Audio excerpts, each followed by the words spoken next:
Hello everybody in the vinyl community, it's Fadigan here. Haven't done a proper vinyl update in a long time, so I've got a new baby boy who you can't quite see over here, but he's sleeping. Mother is sleeping upstairs, so I'm left alone, and I thought I'd run through a few records with you. I'm really going to do 3 bands, and I guess they're really more about a mini collection because I don't really have an awful lot from these bands, but I've got a few pieces that maybe some of you guys will be interested in seeing, hopefully. I'm going to start with KLF. KLF, English-based sort of anarchist punk left field dance DIY flash mob. I don't know, two crazy guys basically doing whatever the hell they wanted and trying to subvert the pop charts in the UK. So first one is that I have Who Killed the Jams, which I think is the repressing of the original 1987 album that had all the samples originally and that had to be pulled. So I think this is what turned up after the event. I actually haven't listened to this in a long time, and I'm trying to get to listen to it today, but didn't have any time. The copy's pretty battered. It's been around the block, but it's still a pretty cool record. I also have The White Room, which is I guess their big, well-selling album. It's actually a pretty cool album. It does manage to stand the test of time, so it does.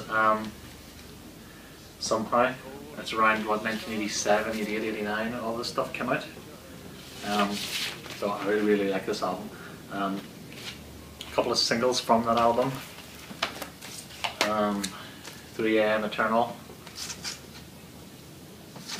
and Last Train of Trans Central, which was picked up in a charity shop a few days ago for the princely sum of 20p.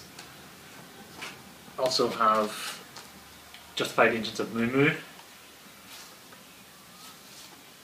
Graham Up North, 7-inch, and then one of the more recent ones is Fuck the Millennium, which was a new track that came out in 1999-2000, and it also has acid brass versions of What Time Is Love on there, which are really good.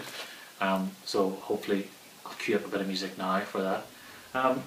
So that's it. As far as KLF goes, a grail for me would be the Chill Out album. I always loved the Chill Out album. I have a copy of it on cassette, but I've never owned it, and I would love to get a copy of that on vinyl. Anybody's got it out there, let me know.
The Stone Roses.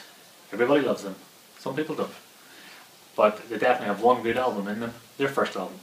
So this is a well battered copy. This copy has been through the wars. I've had it since it came out. I've had it. 1989. And lovely embossed sleeve. You can't quite feel it, but the lemons are embossed, so they're really quite nice. It is a classic album, there's no doubt about it. Classic indie album. The Stone Roses have recently reformed, so I went to see them last year. They played here in Belfast. Played a really good set, surprisingly. So that's their debut album. I also have the I Wanna Be Adored 12-inch, which is the live version of Sally Cinnamon and Where Eagles There. I think that's just on black vinyl, but a nice 12-inch. I also have an earlier 12-inch Sally Cinnamon. I think this has been repressed a million times, so I'm not sure which version mine is. The interesting about this, that both B-sides are really good B-sides. They don't have that Manchester sound about them, the sort of Stone Roses dancey sound. They're more of a stripped back, almost acoustic sound, especially that one, All Across the Sand. It's actually a really beautiful tune. So this for me was kind of always an interesting 12-inch to have, because it was an opposite of their well-known chart sound, I guess. I'll have to check what version this is on Discogs. I don't think it's a particularly valuable version. It is, again, well played. And I have a couple of 7s. So the Made of Stone 7-inch, with Going Down on the B side. Elephant Stone 7-inch with The Hardest Thing in the World. And One Love 7-inch, Something's Burning on the Back, with this one came with a free postcard.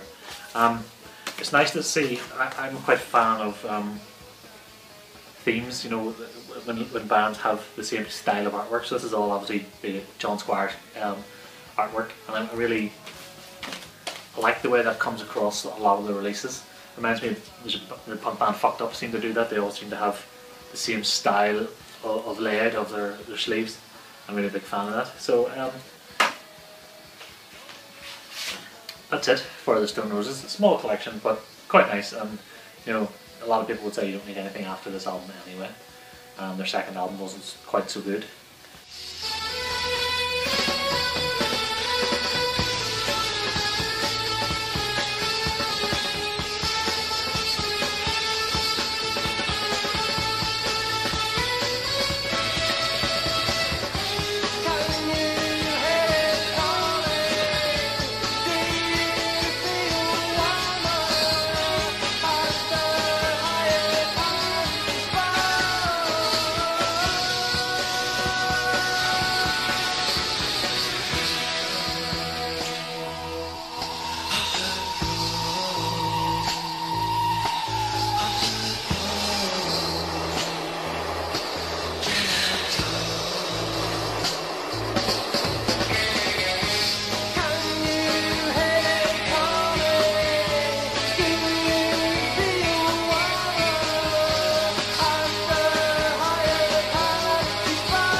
The third band I wanted to talk about today is Joy Division.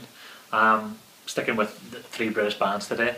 Joy Division I'm a big fan of, always have been, but I've never really been massively into collecting their material for some reason. I guess I've never really seen it a lot, but I have a few records I picked up over the years. First one that I'm a big fan of is the Peel Sessions 12-inch. I believe this is the second Peel Sessions 12-inch after watching Brett Life on This Planet's video where he showed both. This is the version that has Love Will Tear Us Apart on it, which is a really good version of Love Will Tear Us Apart, so you want to pick this one up if you ever see it. Talking about Love Will Tear Us Apart, I have the Love Will Tear Us Apart 12-inch. Typical factory style release, and this has These Days on it and another version of Love Will Tear Us Apart. I'm not sure, I haven't listened to this in a while. And since I'm nowhere near my record player at the minute, that's the Love Will Tear Us Apart 12-inch. I have Closer on vinyl, so I don't have Unknown Pleasures, which is a shame, and I would like to pick that up, but I do have Closer, their second and final studio album, which is again factory style, very simple. As you can see, someone has taken the bar code off it. This would have been from record shops here in the UK, and this has a metal tag in it, so if you try to steal the record, the alarm will go off when you leave the shop. So I can't actually remember where I picked this up from. I think I picked this up from a friend second hand, so I'm going to assume that it was purchased legally. I also have Substance, which is a collection of unreleased material. Really, really good as well. Nice cover art there. Really, really this. If you're a Joy Division fan, you probably already have this on CD because it has loads of extra stuff on the CD. But a great record to own.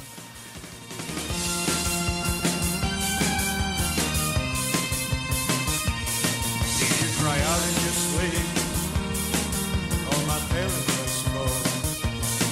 If there's a taste in my mouth, this desperation takes hold. Yeah, there's something so good, just can't pursue no more. But love will tear us apart again. Love will tear us apart again. Love will tear us apart again. Love will tear us apart again.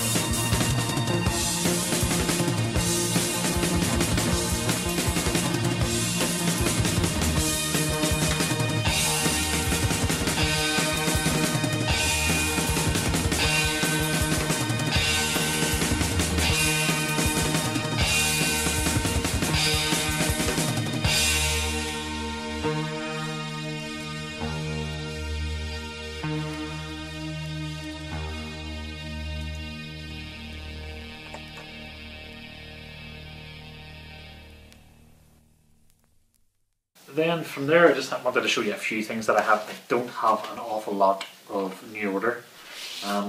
For whatever reason, I wasn't a massive fan. So this is a Brotherhood, which is a good record. Has stuff like Bizarre Love Triangle and all on it. I think I was a bit snobby towards New Order because I wasn't really into dance music at the time. I was still into indie and stuff and punk and whatever else. So didn't buy an awful lot of their stuff, but I do like this record. It's a great record. Then, because I'm a fan of this, sorry, missed this one. Sorry, Atmosphere, Joy Division 7-inch. Forgot about that with The Only Mistake on the B-side. Because I'm a fan of the Smiths, I did pick up some of the electronic stuff because I like Johnny Marr. So I think it's probably my gateway back in the New Order. So this is just a 12-inch from Get the Message. And I also have Feel Every Beat 7-inch,